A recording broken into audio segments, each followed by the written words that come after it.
شيخ waxaan rabaa inaad igu duceyso mid yar oo aan dhalay baa tahriibayo halka iyo Mexico hadda maraya ma garato wax yar baa u dhimanay waxaan isri bal ducada sheekh bal sheekh u duceey ilaahay khayr ku siiyo ma waa sax waa isku leeyahay u duceynina ilaahu bilad maanta ka ilaali ilaahu bilad maanta ka ilaali ilaahu soo nabad celi ilaahay aabaha wiilkiisa u soo nabad celi ilaahu soo nabad celi ilaahay rabbiga sheekhu kaadiba sheekh soo celi kuma oran soo celi kuma oran ninka sheekha soo celina wuxuu joogaa baan ku iri meesh maxaa la dhihi jiray Mexico xuduudku joogaa in yar baa u dhiman sheekh inta u dhiman ha inuu si yara maartay ilaahay u fududeeyo baan ku iri bal ninkan weyn garka iyo gafuur kale warheede wiilka ma habaar baa ay tiri mise igu ducee baa ay tiri habaar war sheekh habaar ma sheekh ninka nagu soo celini reerku guri yar iyo boos yar buu lahaayo labadiiba waa loo xaraashay meel uu ku soo noqdo ma hayna ninka nagu soo celini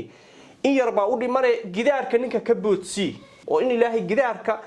uu ka boodo oo sharciga ilaahay u fududeeyo kadibna uu saddex kale xambaaro ninka noogu ducee baan ku yiri sheekh waraadar caruurta waxa loogu duceeyaa in ilaahay dal muslina geeyo meel wanaagsan oo maaragtay khayr leh deegaan wanaagsan dalka gaalada ilaahay ka kaxeeya loogu duceeyaa ma garatay ilmaha igu ducee dal gaalaha tago ilaahay u fududeeyo oo wax uga horeeya aadan garanayn miya waalanta horta mise amir qabtaa